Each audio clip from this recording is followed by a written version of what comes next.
National Museum, Arong, DRIC, and CPD, I would like to extend a very warm welcome to all of you. This is the month of February, our language martyrs month. So আমরা হয়তো বাংলায় বললে হয়তো ভালো হতো, কিন্তু আমাদের যেহেতু বিদেশি গেস্টরা আছেন, আমরা ইংরেজিতেই এটা করছি. So I would like to express our deep respect to the martyrs of the language movement, and we will do the proceedings in English, but this is also language of convenience. If anyone would like to speak in Bangla, most welcome.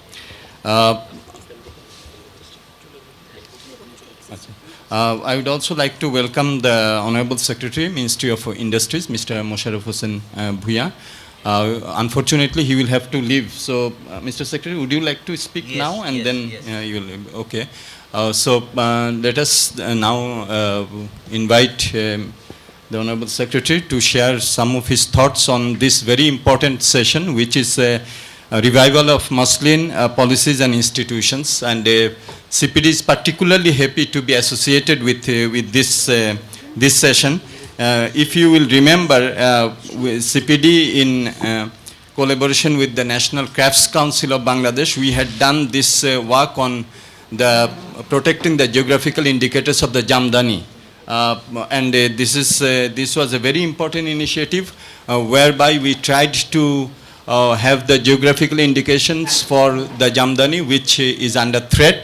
And we think that this is a continuation of that effort, because we are thinking about reviving yet another our national heritage, the Muslin. So we are very happy that we are collaborating with the organizers in this session. So with those few words, I'd like to invite the Secretary to share some of his reflections with us. Thank you, respected moderator, Mr. Mustafizur Rahman, distinguished participants of this valuable seminar, my colleagues, ladies and gentlemen, Assalamu alaikum. Actually, I deputed my additional secretary to be present here for the whole day, because I am about to go to the airport within half an hour or so. So I am just giving my presence here for a very brief period.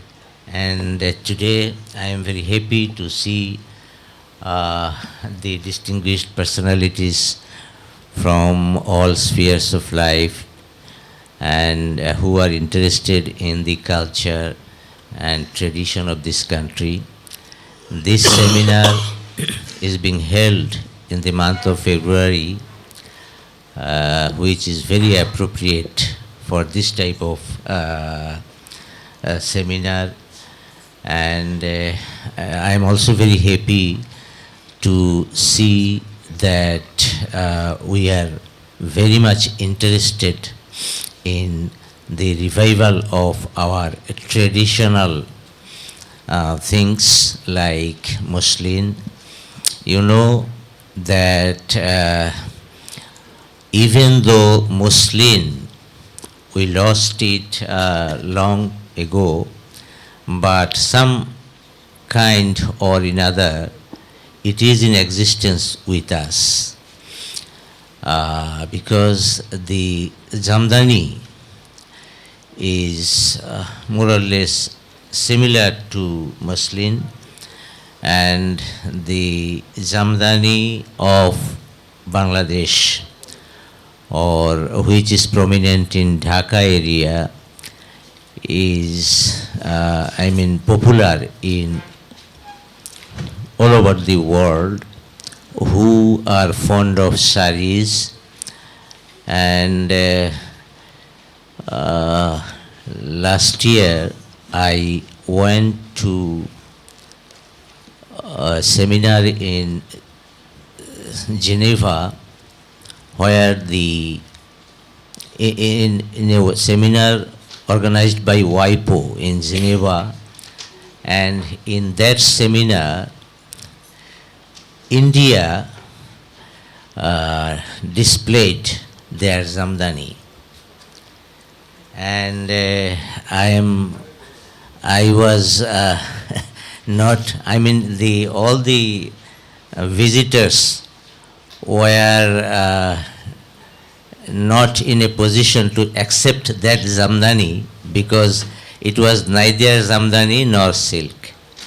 So if you just see the Bangladeshi Zamdanis, you will, I mean, recognize the difference.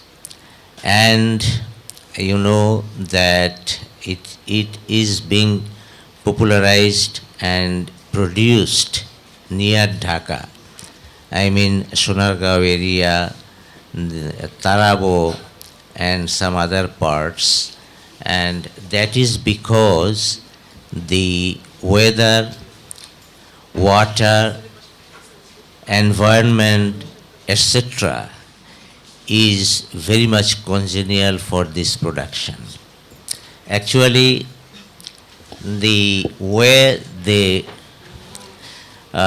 produce it is very much particular and very much special for this locality and the area.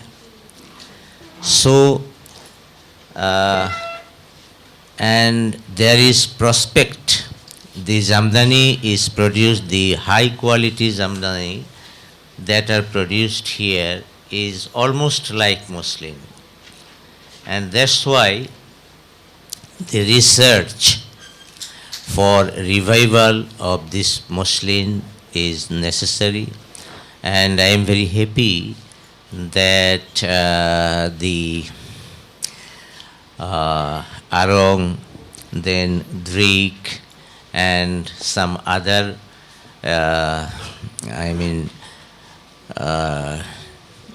organizations have come up to revive this traditional cloth of our country. The Ministry of Industries is very much keen to preserve our traditional items, and for this last year we have enacted a law, GI law means geographical indications law, and we will give patents to the producers as well as new inventors in this area or in other areas as well. And for that, the BSIC has already submitted the Jamdani to our DPDT, Directorate of Patent Design and Trademarks, and it is going to be approved very soon.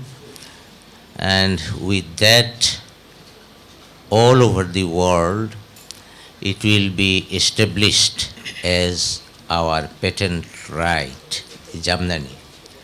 And at the same time, if an improved variety of Jamdani or the traditional Muslin is again created as a separate entity, that will also be our pleasure to recognize a patent because it has already our tradition. So I think the seminar today will give some ideas and some innovative ideas of the participants as well as the organizers, so that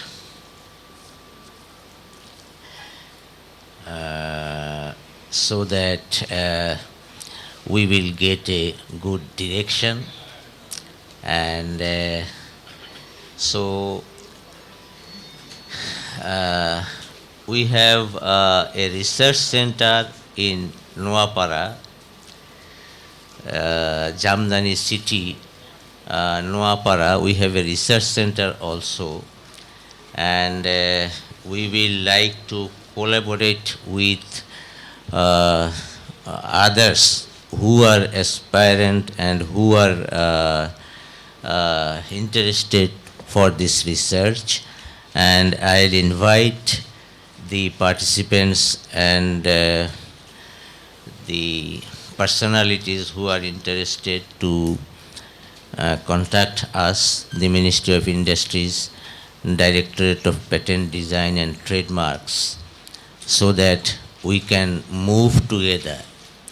We can have our tradition, the ownership that we want to establish, and we can go forward with our important assets.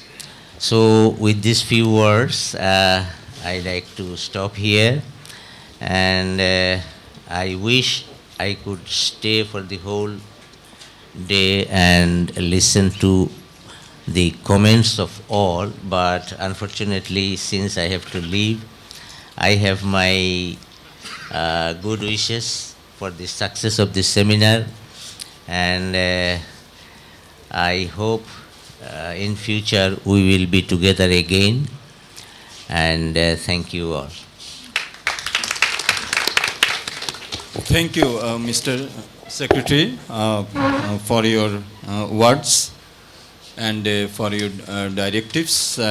We think that your ministry will play an important role in terms of advancing the interests of the Muslin and also addressing the concerns of this industry.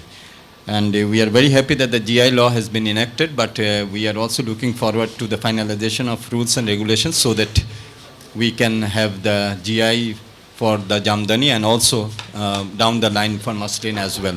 So your support will be very critical. Thank you and have a safe flight. Dear guests, we will have two presentations followed by discussion by two panelists. We are running, in fact, short of time, so I will request all our presenters and discussants and panelists to be very brief.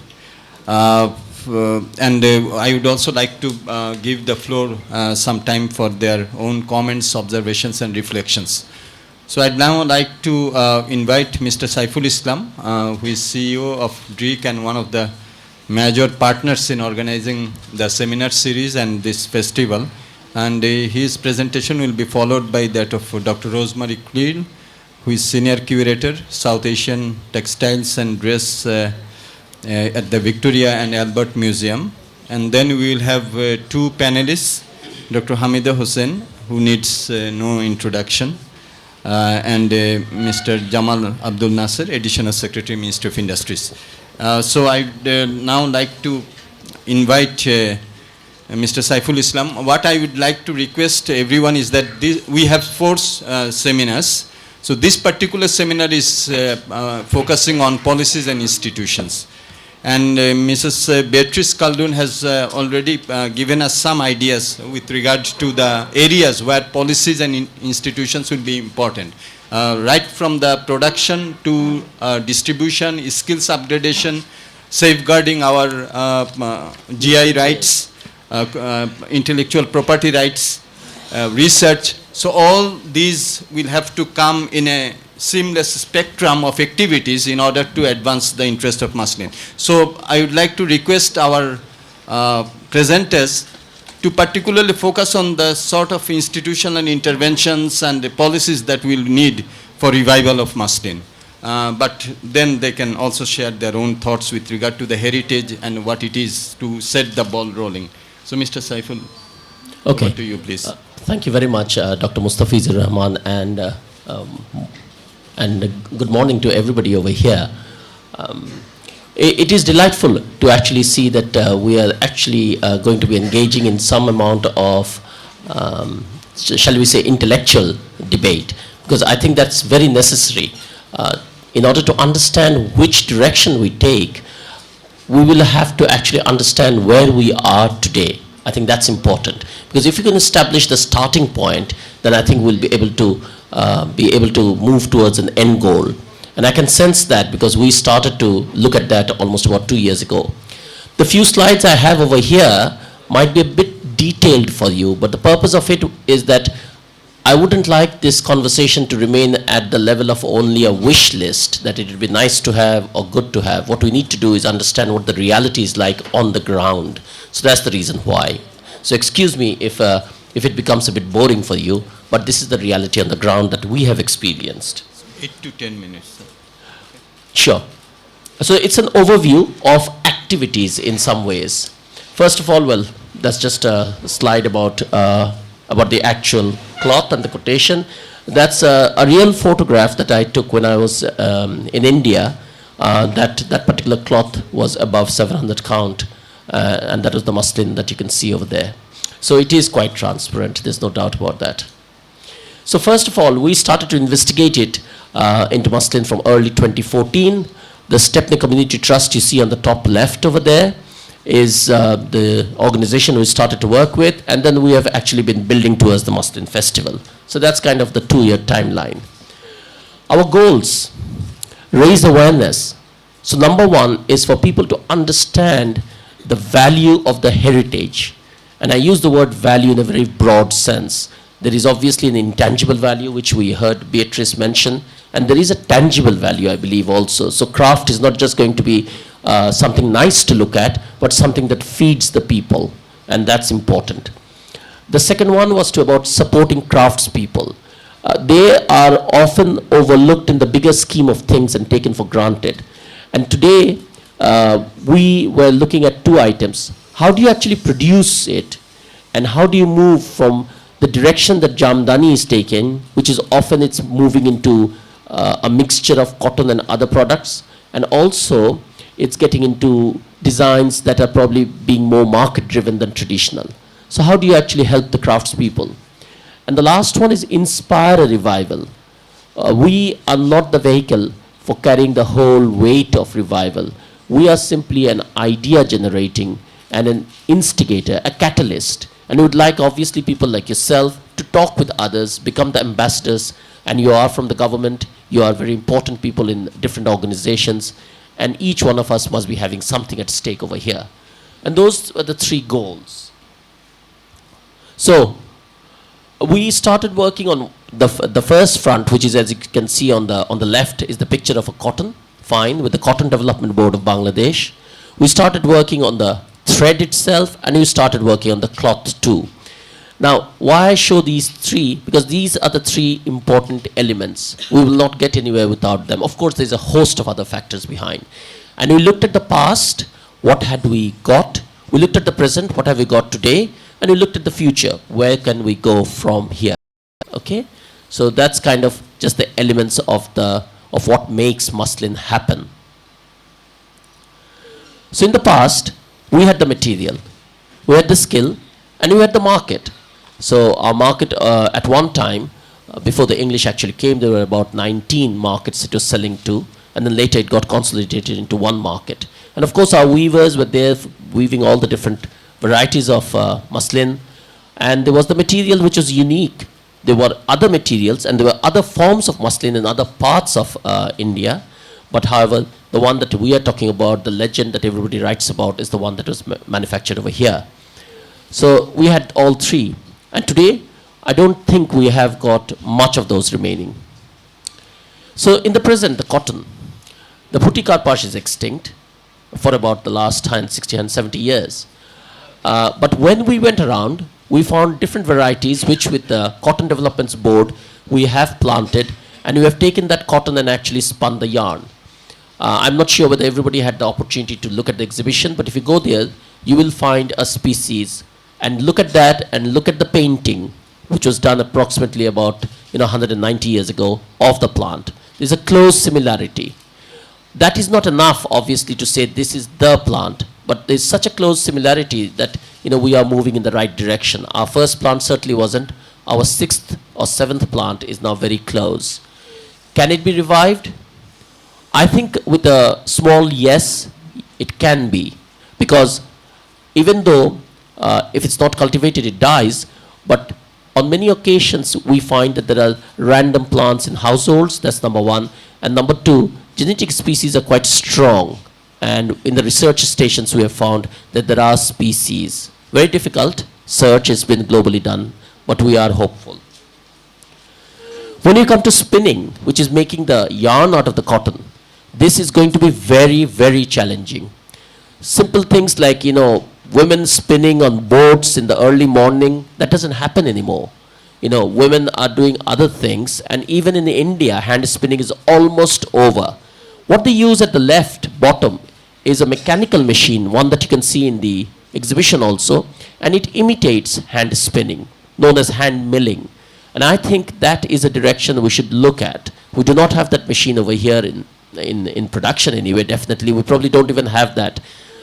Probably that's the only one we have. But that can produce hand-milled cotton of 300, 400, 500 count. So it's a very strong possibility, I think, that we need to look at. The last one is the market. India has redefined khadi, which had started off, into 5 forms. There is cotton khadi, there is muslin khadi, there is wool khadi, silk khadi, polyester khadi. So they've made a very broad definition. And by doing it, they've actually cornered a very strong market and they've subsidized it.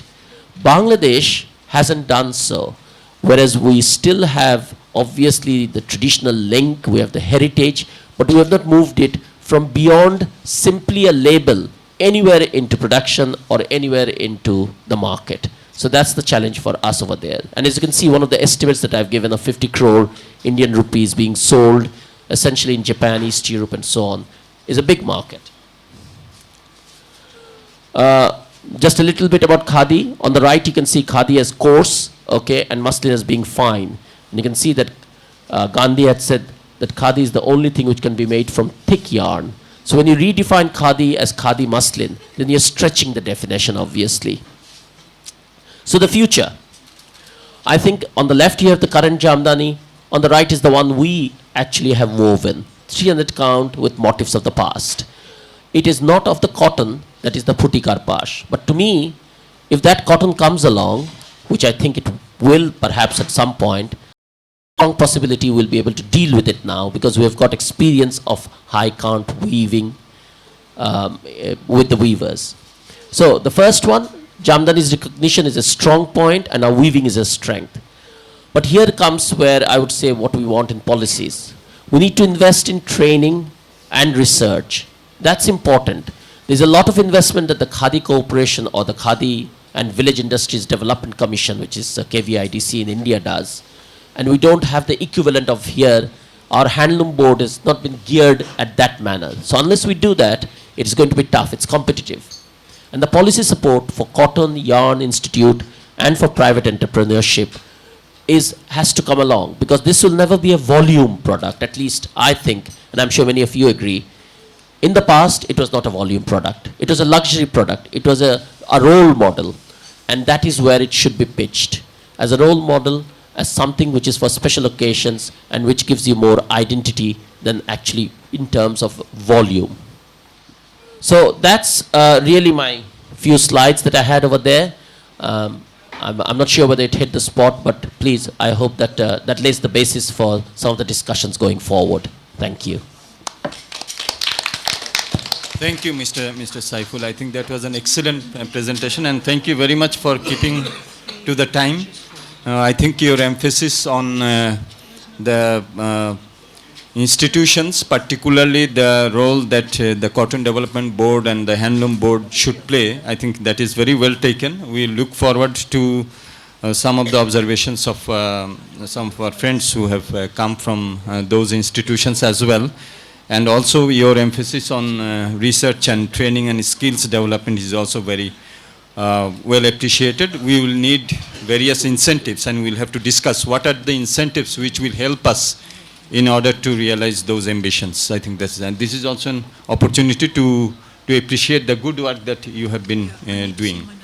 I would now like to invite Dr. Rosemary Creel.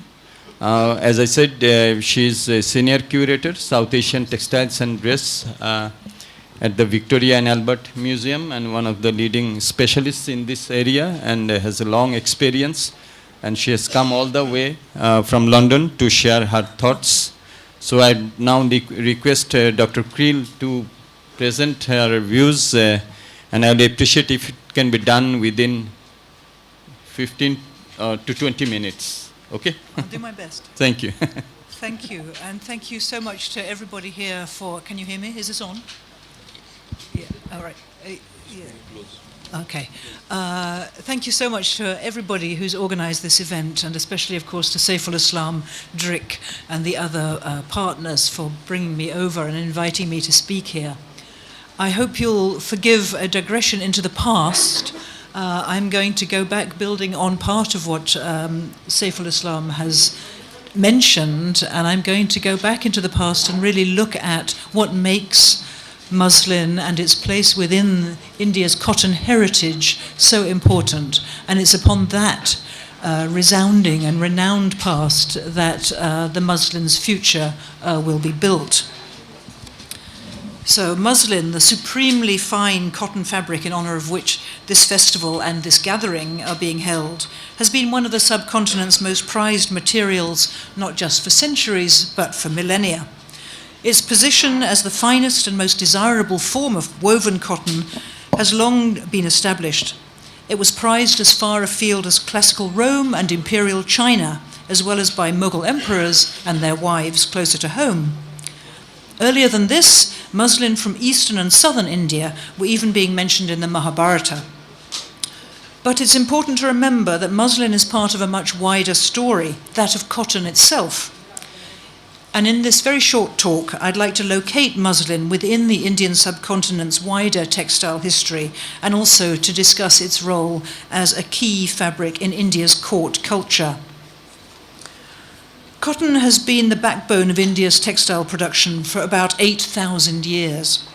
Evolving from wild cotton plants, seeds and fibers of domesticated cotton have been excavated from as early as 6000 BC at the site of Mehergarh in today's Baluchistan in Pakistan.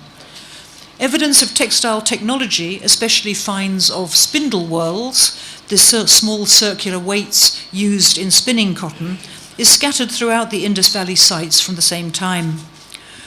The earliest known cotton thread to have been found on the subcontinent itself was excavated at the Indus Valley city of Mohenjo-Daro, dating to about 2500 BC, and you can see the site here. That tiny fragment of thread was dyed red, providing evidence of not only the cultivation and spinning of cotton at that time, but also of the use of dyes, which of course was also to become a key element of India's supremacy in textiles. Because of its monsoon climate, textiles don't survive in South Asia in archaeological contexts, so we must look outside the subcontinent for evidence of any kind of Indian fabric from the pre-modern era. Astonishingly, it appears likely that India's woven cotton cloth was being exported, almost certainly from the Indus Valley area, as early as around 4000 BC. Fragments of woven cotton textiles of that date have been found at archaeological sites in the Middle East and the Caucasus, which are almost certainly Indian, as no other civilization was producing cotton at such an early date. Later on, by the Roman period, the dry climate of Egypt has provided several humble but historically important fragments of Indian cloth, like the ones you see on the right of the screen. Their existence supports Roman written texts on the flourishing trade between India and the Mediterranean region, in which silk and cotton were traded, ranging in quality from ordinary cloth to thin clothing of the finest weaves, perhaps an early reference to the muslins that we know the Romans were so fond of, giving them the famous nicknames of woven winds or woven air because of their lightness and transparency. As with the Roman classical writers in the early centuries AD, the arrival of Europeans into the spice trade in the 16th century provides us with more evidence for India's production and trade in textiles, both cotton and silk. While the written documentation only starts with the arrival of the Portuguese in the 16th century, surviving actual textiles like these two tell us that the trade in Indian cotton textiles made specifically for different export markets, to Indonesia in the case of these two pieces, was thriving by the 14th century. Few textiles of any kind survive that were used in India itself rather than being exported in the pre-Mughal period. Survivors like this so-called talismanic shirt on the right, inscribed with the entire text of the Quran and dating to about 1450 to 1500, and the Jain embroidery in silk thread on a cotton ground on the left, are rare museum pieces. As well as ordinary cotton cloth, pre-Mughal kingdoms like that of the Delhi Sultanate certainly used muslin and prized its fineness. The 14th century Sufi poet Amir Khusro compared it to the skin of the moon or a drop of water, and at about the same period, the Moroccan traveller Ibn Battuta, who found himself employed in the Tughlaq court, also specifically praised cotton textiles from Bengal. But it's with the Mughals that we start to find more evidence for the use of a multitude of textile types, including muslin. The Emperor Akbar, who ruled from 1555 to 1605, took a great personal interest in textiles and garments, inventing new ways of wearing clothes and giving existing styles new names. We're very fortunate that we have both visual and written evidence for the use of cloth of all kinds at his court. The visual evidence is dominated by the Akbarnama, the illustrated account in several volumes, and indeed several versions, of Akbar's reign. The page-sized illustrations, like the one on the left, are extremely detailed and give every indication that they are in many cases a true record of what the artist was depicting. The incredibly fine cotton muslins that we often see Akbar and the later Mughals wearing in miniature paintings, like the one on the right, came to the Mughal court as tribute from Bengal after its defeat by Akbar in 1576. Plain white cotton might seem to us a rather austere choice for courtly dress, but both lightness of colour and fineness of weave had been associated with the ruling elite in India since the very earliest times, with darker and heavier fabrics associated with the lower classes of society. And fine white muslin was obviously eminently suitable for rulers in both these aspects, even when teamed with huge jewels or ropes of pearls. In the painting on the left from the Akbarnama, we see the surrender of the Bengali ruler Daud Khan in the centre there in white, wearing an extremely fine muslin robe. The Mughal general facing him also seems to be wearing the same, but while this may be artistic license, it's true that muslin fine enough to, quote, sit as lightly on the body as moonlight on a tulip, unquote, was made in the Deccan, or South India, in pre-Mughal times, and would have continued to have been produced there even after Bengal muslin became available to the Mughals. After the conquest of Bengal, muslins were required to be sent annually to the Mughal court as tribute, and these included the finest, which were reserved for the emperor, called Malmal Khas, special muslin, or Malbus Khas, special clothing. Second to these in fineness came muslin called Abi Rawan, or flowing water. Other categories such as tanzeb, body ornament, or ninsuk, pleasing to the eye, may have been less poetic, but they still clearly allude to their high quality. Royal workshops were set up in many places in Bengal, including Dhaka and Sonargaon, other centres, to produce muslins exclusively for the Mughal court. In this page from the Akbarnama, we see Akbar emerging from an inner chamber after being alerted to an attempt on his life. He's in informal dress, we can see him in close-up on the right there, having been disturbed in the zanana, and is shown wrapped in a very diaphanous shawl, which must surely be of muslin, and is very likely from Bengal. Its fineness is in stark contrast to the plain-dyed cotton robes of the attendants in the rest of the picture. His would-be assassin, the traitorous Adham Khan, is shown at the bottom of the page where he's been hurled to his death from the terrace. There are literally hundreds of 17th century Mughal paintings that show how important a fabric muslin was for courtly dress. The emperors Akbar, Jahangir and Shah Jahan all wore diaphanous muslin robes, often over colourful patterned trousers. Their courtiers followed the trend, as we see in these typical album pages from their consecutive reigns. Muhammad Reza Kashmiri in the centre from Jahangir's reign also wears a plain but finely woven pashmina shawl from his home region of Kashmir, which, like muslin, is another example of a textile of which the fineness of the material and weaving is more highly esteemed than an elaborate pattern. Both men and women in Mughal society chose muslin as their favourite fabric. There are inevitably far fewer images of Mughal women than there are of men, partly because they were much less visible at court, and partly because male painters wouldn't usually be allowed into the female quarters to paint them.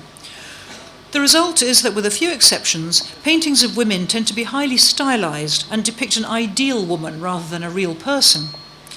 Where real people are depicted, and this is more likely to happen in the smaller regional courts of Rajasthan and the Punjab, they're likely to be servants, musicians, or other attendants who are more accessible to the artists. These two Mughal paintings from an album of 17th century paintings show a Hindu and a Muslim woman, distinguishable by their styles of dress. Both Hindus and Muslims of both sexes would of course have been present at the Mughal court.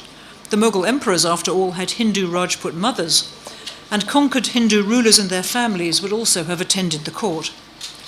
In these pictures, both the women wear large, transparent muslin veils or head covers covering much of their bodies. The lady on the left is identifiable by the horizontal marks on her forehead, which you probably can't see in this slide, but she has horizontal Shaivite marks, as well as by her Rajput-style dress. She's wearing a skirt and choli, while the Muslim lady on the right wears patterned trousers or pajama. These late 17th century paintings bring to mind the famous story of the Emperor Aurangzeb, who supposedly became angry with one of his daughters for being inadequately covered up, only for her to protest that she was wearing 7 layers of clothing, but of course they were all of the finest muslin and so almost transparent. The fineness of the muslin worn at the Mughal court is commented on by the Italian doctor Niccolo Manucci at the same period, who adds that the women of the court sleep in their muslin clothes and renew them every 24 hours. Although painted about 100 years after Aurangzeb's dismay at his daughter's clothing, these paintings of Muslim ladies, or perhaps the same lady in Calcutta, probably a European's Indian Bibi, by the Italian artist Francesco Rinaldi, give a somewhat romanticized, but perhaps not wholly inaccurate idea of the transparency of layers of muslin garments.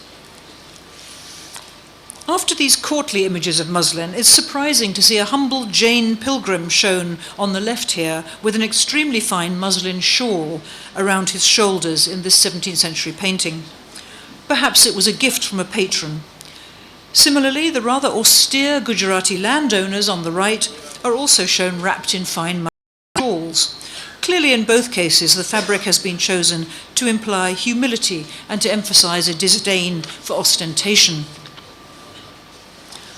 Slightly less fine cotton was also produced in Rajasthan and the Deccan and was the usual material for the many plain white or single-coloured robes that we see in Mughal and Rajput paintings, worn by less exalted members of the court and by servants and attendants, like the artist on the left here.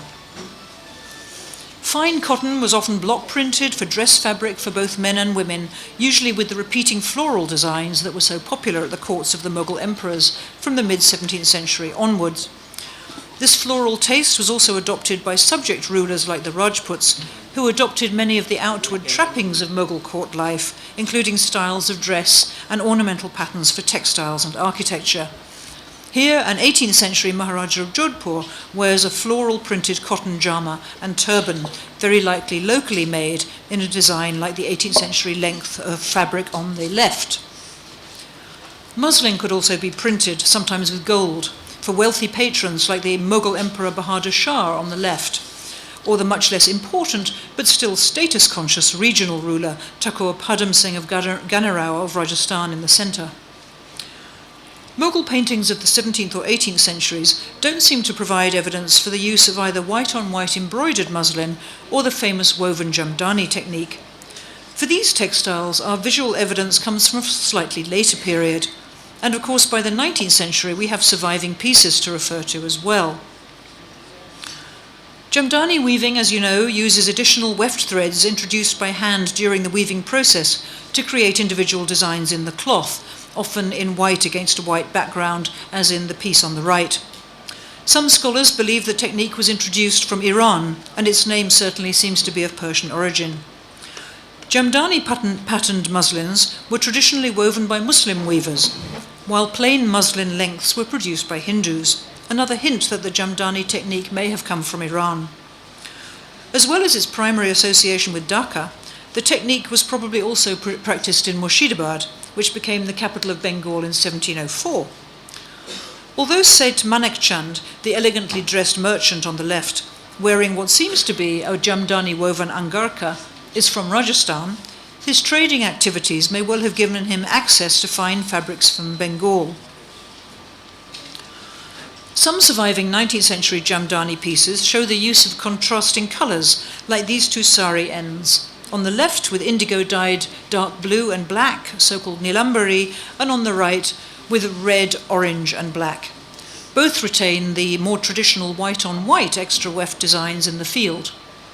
George Watt remarks in his catalogue to the 1903 exhibition in Delhi that occasionally, and more especially with the cheaper Jamdanis, brilliant colours are used, and no doubt the sari on the right is the kind of work he's referring to.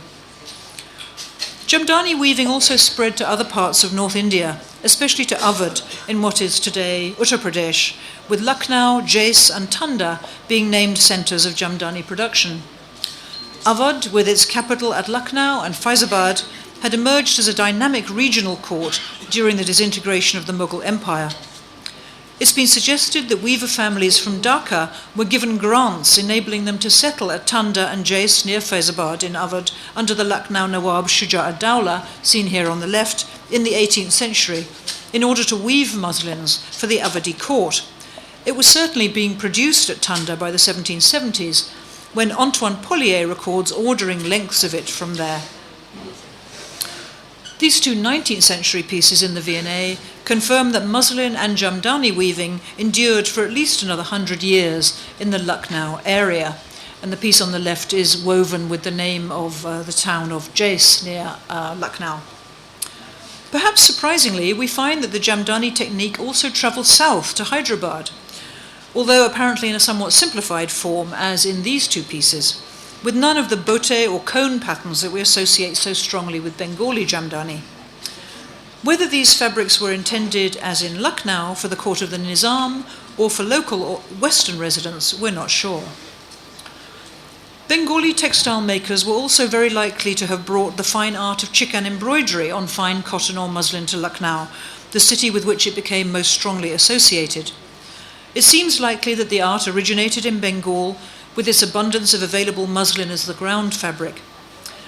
Although often incredibly skilled and detailed work, it may have developed as an alternative and somewhat easier method of decorating cloth than the woven Jamdani technique, in much the same way that embroidered cashmere shawls were a cheaper alternative to the more time-consuming woven ones. Chikan work continued to prosper in Lucknow after it had declined in Bengal. The Lucknow magistrate William Hoey, writing in 1880, notes that chikan embroidery is one of the few industries in that city still to be thriving, and states that it's in great demand in Calcutta, Patna, Bombay, Hyderabad and other cities. Chikan work on muslin wasn't just exported to other cities, it was also made there as well in other places apart from Lucknow, for example Gwalior in central India and Madras, today Chennai, in the south, as here. While the specific techniques of chikan and Jamdani seem to have travelled widely from Bengal to centres all over India, countless other locations were of course also growing and weaving their own types of cotton cloth, even muslin. The range of weaves and types of cotton fibre once found throughout the subcontinent is astonishing, and we're lucky at the V&A to have several hundred pieces of everyday cotton textiles like these, which remind us of the many places where cotton is no longer grown and textures are no longer woven. These are humble bath towels from a range of places, just a sampling of what was available to ordinary people in their local bazaars in the middle of the 19th century, which are no longer made. They may not be as fine as muslin, but they have their own undeniable beauty. It's impossible not to be amazed at the quality of the finer cottons, which were once made not just in Bengal, like the piece in Dhaka, which is in the centre of these three, but in a surprising number of other places. Chanderi in central India, where the piece on the left was woven, is still as an important weaving centre for reasonably fine cottons.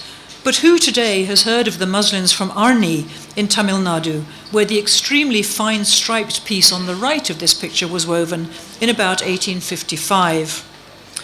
Arni muslins were evidently still in production in 1903, when George Watt, who discusses plain muslins from Dhaka, of course, but he also mentions plain flowered and striped muslins from several other places, including Tanda, Jais and Lucknow, which I mentioned, and also Benares. And regarding Arni, in what is then the North Arcot district, he writes that it's well known for its fine muslins, no doubt like the striped piece on the right. But he reports that the demand for these goods in recent years has declined very seriously, but unfortunately he doesn't suggest a cause for this decline. He does note, however, that even the finest South Indian muslins are about 2 or 3 times coarser than the best Dhaka examples.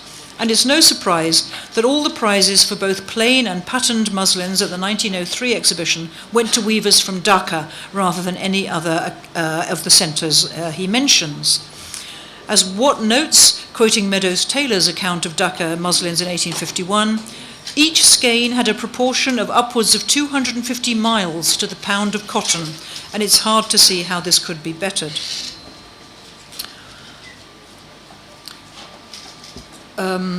It seems extraordinary that Arni muslins are no longer heard of today, even though they appear to us so fine. For whatever reasons, muslins made from South India are today not even a memory except in a few museum collections. We're here today to try to ensure that the unique fabric of Dhaka, praised across the world for thousands of years, doesn't suffer the same fate as the muslins of Arni. Like the pashmina shawls of Kashmir or the golden silks of Assam, Dhaka muslin is a unique local product, impossible to replicate anywhere else in the subcontinent or the world.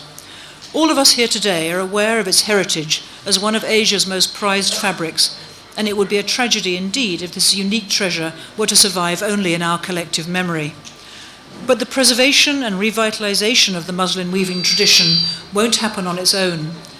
The project will require support from institutions such as museums and teaching colleges, as well as financial backing and commitment on the part of government and official bodies. This festival here today marks the next stage of an ambitious undertaking, and I'm confident that all of us here today will do whatever we can to make it succeed. Dhanyabad.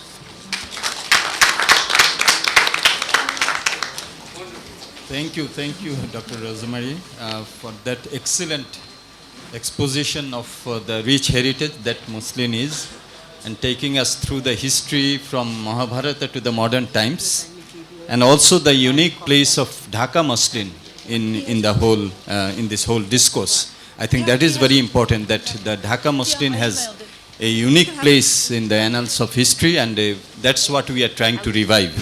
So thank you, and also thank you for drawing our attention to the need for institutions, the role of institutions, the role of financial support. So I think that those points are very well taken. Dear guests, now we have 2 panelists with us who will share their thoughts and reflections. And we have Dr. Hamida Hussain with us, and then we have Mr. Jamal Abdul Nasser Chaudhary. I would like to request the additional secretary to come after the floor discussion, because we will be looking forward to what the government is thinking and some of the points that will be raised from the floor. I would like to request the additional secretary to then reflect. So first of all, now I will request Dr. Hamida Hussain, and after the floor discussion, then I will request the additional secretary. Dr. Hamida Hussain.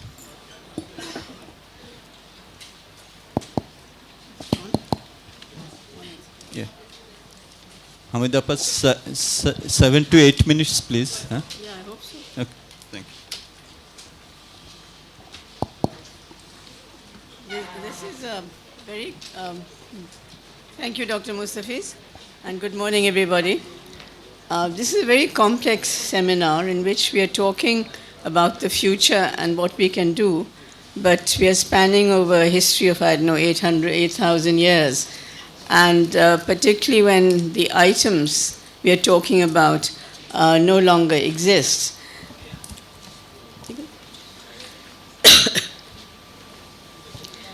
But I think we can thank Rosemary Krill for taking us back into the past, and particularly with her illustrations showing us exactly what we have lost in the last so many years.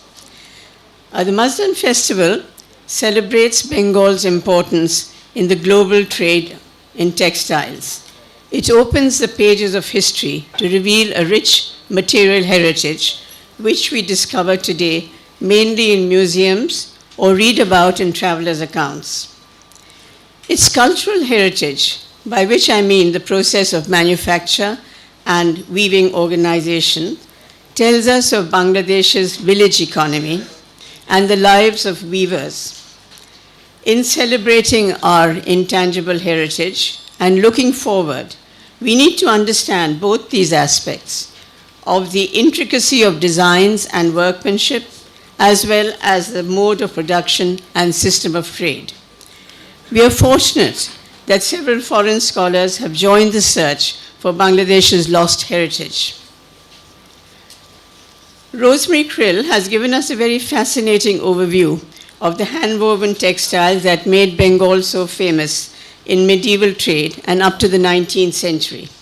The visual evidence she draws upon from the Victoria and Albert Museum and archival illustrations reveals the material heritage of textile trade.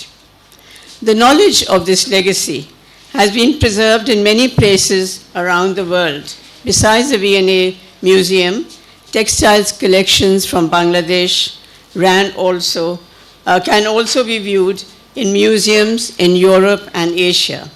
In the Musée Guimet in Paris, in the Calico Museum in Ahmedabad, in collections in New Delhi, and in the Ashutosh Museum in Kolkata. It is a pity, however, that we have done little to preserve this heritage in Bangladesh itself, although we take pride in the fact that Bangladesh and the weavers of Bangladesh had produced most of the items that have been found in foreign museums. We have neither a proper textile museum nor even a gallery of textiles, though I know that the National Museum has a few pieces, or displays a few pieces, and the Folk Museum in Shonargo displays a few other pieces. But I don't think that's sufficient for maintaining our heritage or for disseminating information to the new generation. The legacy dates back to a medieval period, if not earlier, and we hear of these fabrics being used in Rome and China. The history of how manufacture of muslin and other fine textiles responded to a demand from the courts of the sultans or the Mughals is documented in archival sources such as the Akbarname and travelers' accounts.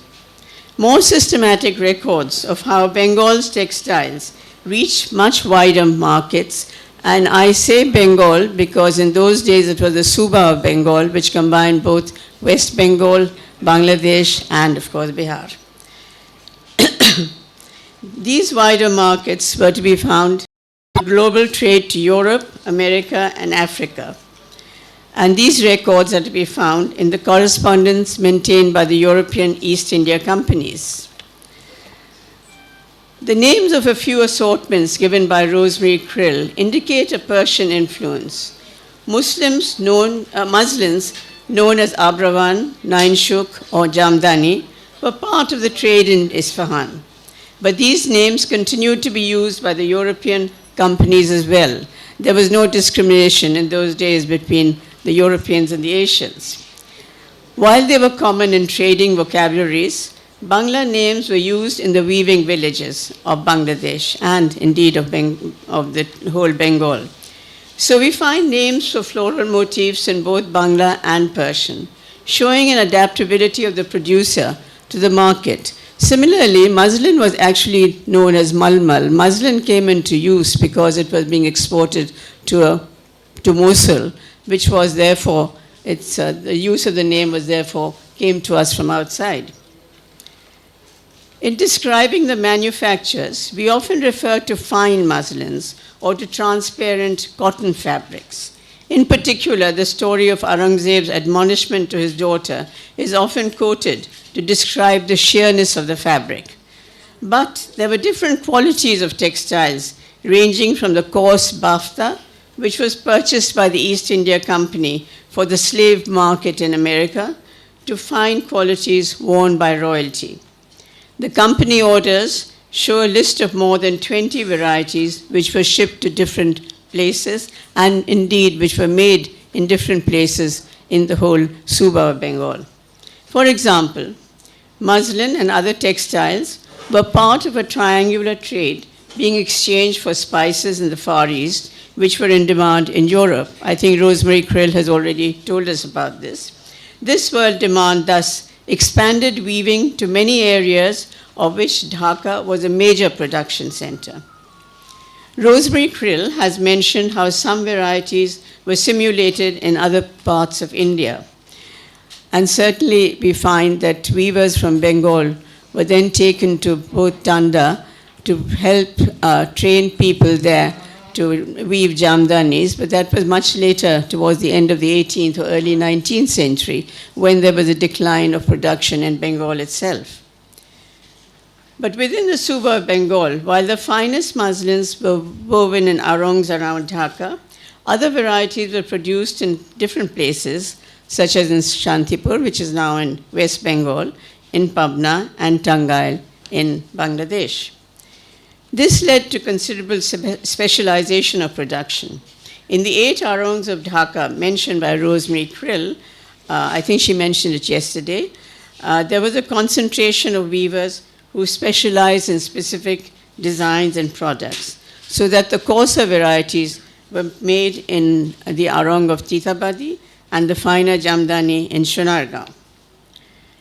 We have also heard today from Rosemary Krill of the collections in the V&A and how these are made available through exhibitions and publications to the public. Now, what can we do in Bangladesh if we are to show some respect for our own intangible culture? This festival aims to draw attention to Bangladesh's material culture. We need to plan several initiatives for the public as well as for the weaving community. First on my list of doables would be a textile museum to house collections which may be available in the country, probably with individuals or in families. We could add to this with photographs of collections in other museums, or even with samples of ancient weaves. These could be a sort of knowledge for students as well as for weavers. At this stage, when Bangladesh is going through rapid changes, it is important to document the Jamdani designs in particular to prevent an adulteration or even a corruption of historical designs. We find in many, even fashion designers in Bangladesh, mixing up designs which are traditionally originated with Jamdani weaving with the mirror work, which is a part of the Sindhi culture. So I think this kind of corruption should be avoided if possible. And it should be made possible, I think. Currently, the National Crafts Council of Bangladesh is engaged in a project to document Jamdani designs and the process of weaving itself. We should note that the process, if we look at the pictures of the weavers in the 18th century Bengal, the process of weaving and the techniques employed are not too different than what is being used today. The initiative taken by the National Crafts Council is a small initiative because it's a few people working on this together with few funds. But much more needs to be done, and I think the public sector needs to play a stronger role than it has been doing so far. The festival organizers have told us that their aim is also to revive the manufacture of muslin and, according to Mr. Saiful Islam, of very fine muslin, which went out by the end of the 18th century. I find this a very ambitious undertaking, and I wish him success. But the revival of a cultural or industrial heritage is much more challenging than merely documenting what has gone on before. We need to recognize the changes that have taken place over the centuries in response to the trade and to identify the reasons for the decline in the manufactures. The specialized fabrics of Malbus Khash made for the Mughal emperor, as mentioned by Rosemary Krill, were woven in karkhanas where master weavers worked under strict supervision and where they do not seem to have criticized the wages that they received at the karkhana or their conditions of work. At least we have not found, historians do not seem to have found any records about this. The company's trade led to an expansion of weaving to arongs and weaving centers, where gumashtas and dalals procured goods at competitive prices, which were obviously more profitable for the company and not necessarily the weaver. But as the company gained control after Palashi, it was able to impose financial and legal controls, which became exploitative for the weavers. While the story of cutting of the thumbs may be a myth, what we do know is that the company's regulation for weavers led later on to their indebtedness and alienation from their traditional occupations. Additional causes of the decline in the manufacture of fine cloths was that serious famines in the 18th century led to a change in cropping from cotton to rice, and to weavers turning back to their agricultural occupations. Weaving, however, did not die, and we can find even today many weavers in many villages of Bangladesh, and not only in Dhaka, but outside in Pabna and Sirajganj and so many other places, who are engaged in their family traditions. But they have seen vital changes in their livelihoods and in their styles of work. For example, amongst the Jamdani weavers, we find their children are now going to schools and colleges and not willing to sit on the looms. Instead, the head weavers are bringing in little children from poorer areas and employing them at very low cost. Master weavers today contract the labor of weavers in advance, which means that they get lower wages than they would have earned if they were working independently, to make saris which are ordered by shops in Dhaka and other big cities, and some of which are now being exported. There has been little support by way of credit or yarn supplies for weavers, nor indeed have weaver centers to provide training or technical help to the community. I know that the government has had draft plans, and I know that after the war of 1971, that many weavers' looms were destroyed during the war, and the source of yarn supplies was disrupted. And I know that in 1972, BISEC did try to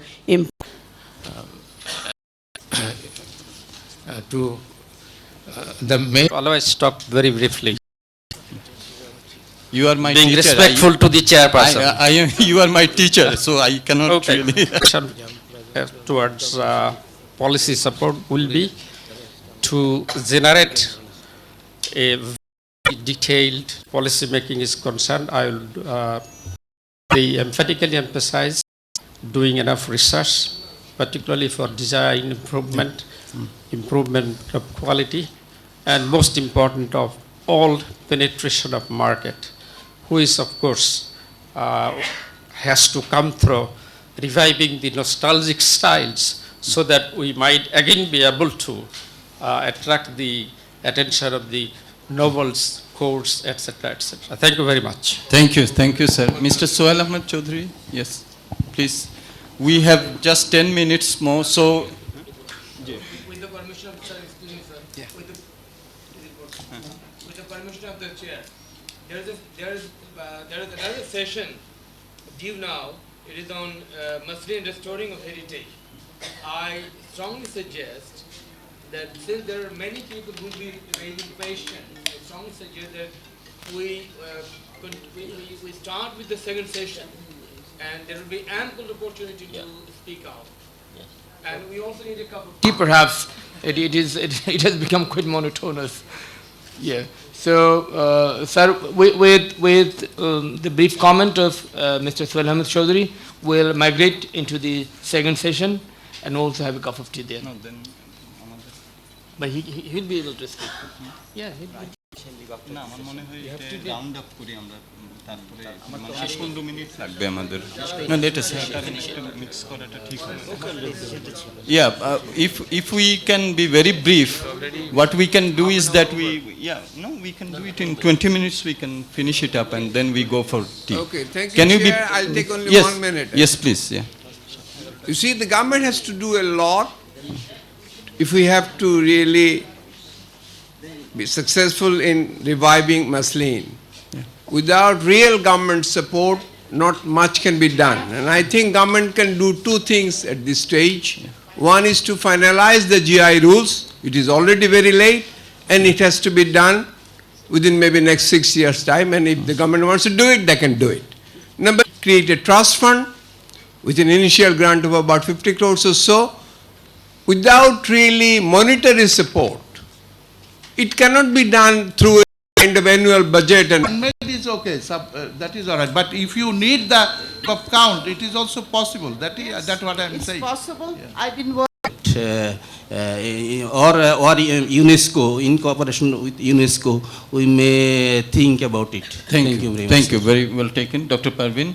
And then I will bring Mr. Siddiq and yourself, and then we will close up.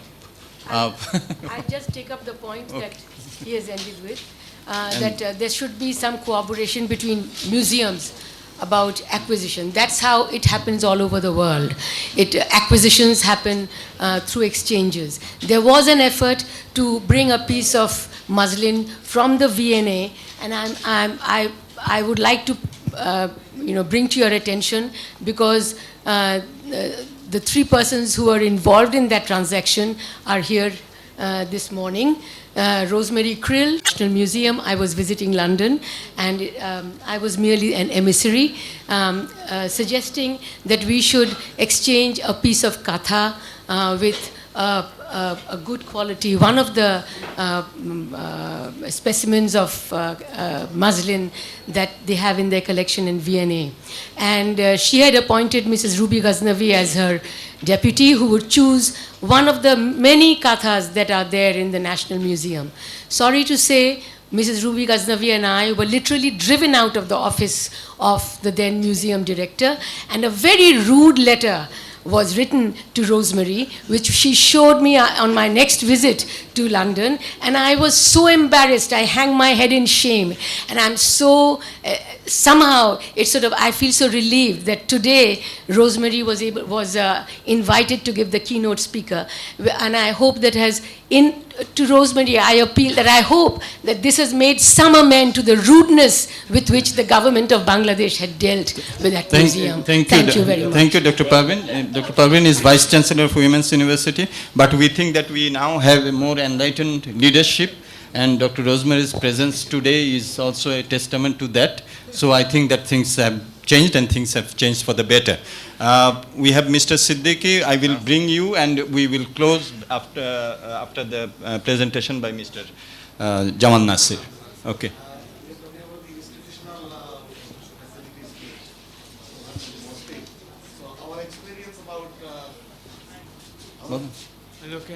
Okay. Okay. Our experience about Jamdani is very poor, because we have a institutional and perception weakness in our country. So, for example, we are talking about the GI Act and GI registration, and Mr. Honorable Secretary Industry says BSIC is applying for Jamdani for patent registration to registration office. So, when we talk about the patent, it means it is a brand, and the ownership only maybe belongs to one individual company or a person. But the ownership of GI patent is only maybe belongs to a community, not an individual, not any company. So there are perception gap. So if we really want to work on Jamdani or Muslin, it should be a community ownership. For instance, when Ms. Rosemary says the craftsmen from Dhaka are taken to other part of the India for making Muslin and Jamdani, that means the Muslin or Jamdani belongs to a community in this region. And again, we have already lost to India a psychological war, because India has registered Jamdani as Upadhyay Jamdani in under Indian Act, and we have started talking about our Jamdani as Dhakai Jamdani. It is a interesting war. We have been defeated by India. So in the real war, when we shall fight for the ownership of Jamdani, they will refer it that you are talking about your Jamdani as Dhakai Jamdani. So what is the problem with Upadhyay Jamdani? So please, I want to remind all of you that Jamdani is a brand. Muslin is a brand, it's not fabric. So mind it that Jamdani is our product, Muslin is our product, it is our own brand like Lux toilet soap of Unilever UK. Thank you. Thank you. As you will remember, yes.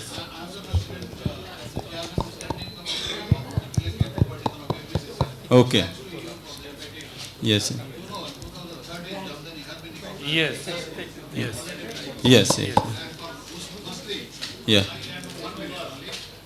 Needs an extensive meetings and group meetings, technical from all levels meetings, is required to get. Yeah. Yeah. Yes. Yes. And we will also be there. Yeah. Thank you. And as I was telling, this thing that we did with the Crafts Council of Bangladesh, we have tried to protect the interest of Bangladesh. So that fight is still not lost, I think. Yes, sir. I am Mohammad Akhtaruzzaman from Excuse me, Mustafiz, editor. one thing. I want to correct him.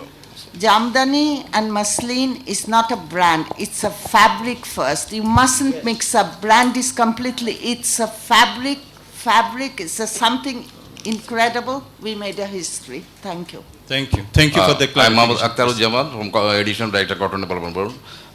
Both of the papers are very informative and insightful. I just like to supplement Mr. Saiful Islam's he mentions the Futi Karpas had been extinct, but I would like to clarify that the Futi means, Futi word is derived from Punjabi. It means the seed cotton. Once the cotton is grown, the ball is burst, there is seed and cotton associated with together. After ginning process, the final fiber or cotton is developed.